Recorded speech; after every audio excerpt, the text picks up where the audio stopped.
बड़ी खबर आपको बता दें, भ्रष्टाचार और जालसाजी के आरोप में बिहार के 2 आईपीएस अधिकारियों को सस्पेंड किया गया है। सस्पेंड होने वाले अधिकारियों की बात की जाए तो पूर्णिया एसपी दयाशंकर और गया के पूर्व एसपी आदित्य कुमार शामिल हैं। दोनों अधिकारियों को सस्पेंड करने की अधिसूचना जारी कर दी गई है। आय से अधिक संपत्ति का आरोप 2014 बैच के आईपीएस अधिकारी पूर्णिया एसपी दयाशंकर पर है और यह भ्रष्टाचार का आरोप है कि उन्होंने गलत तरीके से संपत्तियां अर्जित की। शुरुआती जांच में एसपी दयाशंकर के पास उनकी घोषित आय से 71 लाख रुपए ज्यादा पाए गए। एसपी दयाशंकर पर आरोप है कि उन्होंने जूनियर पुलिस अधिकारियों के साथ मिलकर अवैध वसूली की है। 11 अक्टूबर को दयाशंकर के साथ साथ सदर थाना अध्यक्ष संजय सिंह, एसपी के रीडर नीरज कुमार सिंह और सिपाही सावन कुमार के ठिकानों पर भी छापेमारी हुई। शराब माफिया से साठगांठ का आरोप। कार्रवाई की जद में आए दूसरे आईपीएस अधिकारी गया के पूर्व एसपी आदित्य कुमार के खिलाफ जालसाजी का आरोप है। आदित्य कुमार 2011 बैच के आईपीएस हैं। उन पर शराब माफिया से साठगांठ के आरोप है। विभागीय कार्रवाई चल रही थी। आरोप है कि जांच से बचने के लिए अधिकारी आदित्य कुमार अपने दोस्त से डीजीपी को फोन करवाकर धमकी दिलवाई। आरोप यह भी है कि आदित्य कुमार का दोस्त अभिषेक अग्रवाल ने खुद को हाईकोर्ट का चीफ जस्टिस बताकर डीजीपी को कई बार फोन किया। उसने डीजीपी बिहार एसके सिंघल को फोन कर आदित्य कुमार के खिलाफ चल रही डिपार्टमेंटल इंक्वायरी को रोकने का दबाव बनाया है। तो आपको बड़ी खबर बता दें, देखिए 2 आईपीएस सस्पेंड हुए हैं। गलत तरीके से संपत्ति अर्जित करने का ये पूरा मामला है।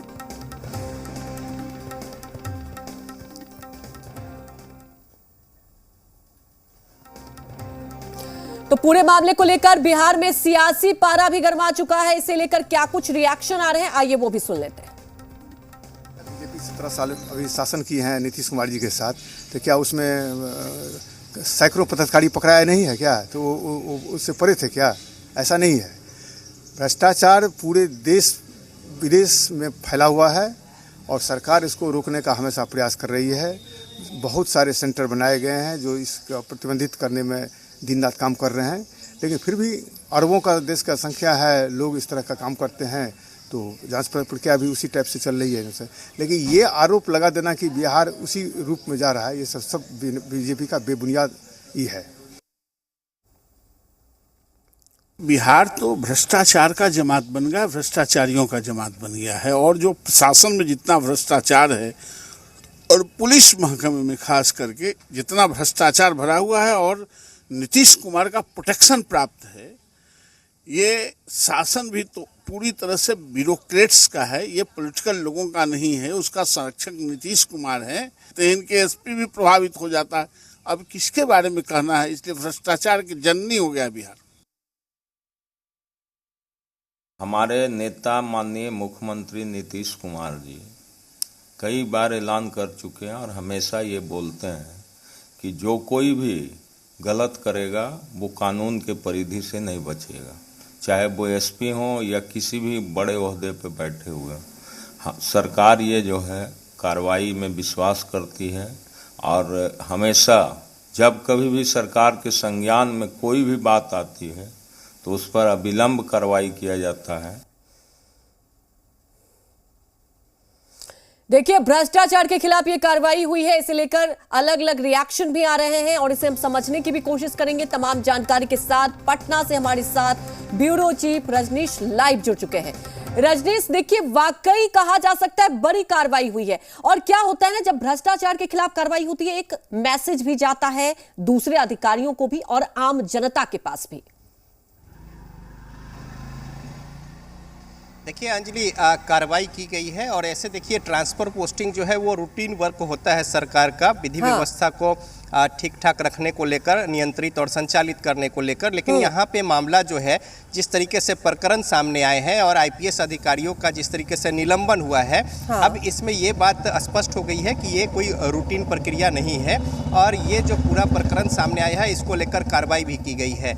इससे ये भी साबित हो गया है कि ऊंचे स्तर पर भ्रष्टाचार किस कदर तक यहाँ पे काबिज है और साथ ही साथ अपनी जड़ जो है कितनी गहरी पैठ जो है वो बना रखी है। और जो एक्ट है पदाधिकारियों का, वो भी सिविल सर्विसेज से जो आए हुए पदाधिकारी हैं उनके ऊपर, जिनके ऊपर एक तरीके से कहें कि नीति निर्धारण और उसके क्रियान्वयन की जवाबदेही जिम्मेदारी होती है, वैसे लोग जब इस तरीके से साजिश षड्यंत्र और इस तरीके के इस स्तर पे उतर जाएंगे तो समझा जा सकता है कि क्या किस तरीके की वस्तु स्थिति है। लेकिन अच्छी बात यह है कि संज्ञान में आया, कार्रवाई की गई, धरपकड़ भी हुई, जांच पड़ताल हुई और अब ये मामला जो है यहाँ पे है। जहाँ तक राजनीतिक आरोप प्रत्यारोप की बात है, देखिए पार्टी जो है अपने लाइन के आधार पे बयान देती है, चाहे वो पक्ष हो या विपक्ष हो।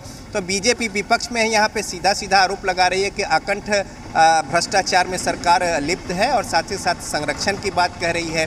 वहीं दूसरी ओर सत्ता पक्ष जो है यहाँ पे कार्रवाई करने और जो भी कुछ ऐसा मामला सामने आता है उस पर त्वरित तौर पे निष्पादन और जांच पड़ताल और उस पर उचित कार्रवाई की बात कह रही है। लेकिन इसी सरकार में जब इस खेमे में थे आरसीपी सिंह, तो जो आरजेडी अभी सरकार में है वो आरसीपी टैक्स की बात कहती थी और यही बीजेपी उस पर चुप्पी साधे रहती थी। लेकिन वही अब सरकार से दूसरे खेमे में है, बाहर है, वो निशाना साध रहे हैं, बीजेपी उनके सुर में सुर मिला रही है। तो कुल मिलाकर लब्बो लुआब ये है कि विपक्षी पार्टियां हो चाहे फिर सत्ता पक्ष के लोग हो, अपने अनुसार राजनीतिक बयानबाजी, अपने पार्टी के लाइन के अनुसार आरोप प्रत्यारोप जो है वो लगाते हैं। लेकिन ये भी सच है कि भ्रष्टाचार जो है वो काफी गहरी पैठ जो है वो जमा रखी है। बिल्कुल, क्योंकि देखिए ना रजनीश, कितनी लंबी साठगांठ चल रही थी। रजनीश, वही वो भी जानना चाहेंगे, 2 आईपीएस अधिकारियों पर गाज गिरी है, क्या उनके नीचे और भी जो पुलिसकर्मी थे? क्योंकि सवाल उठता है ना रजनीश, जब कहते हैं ना कि एक परत खुलता है कई परत खुलते चला जाता है। और ये भी जानना चाहेंगे, आप हमें बताएं कि कब से ये सिलसिला चल रहा था, ये साठगांठ वाला पूरा मामला?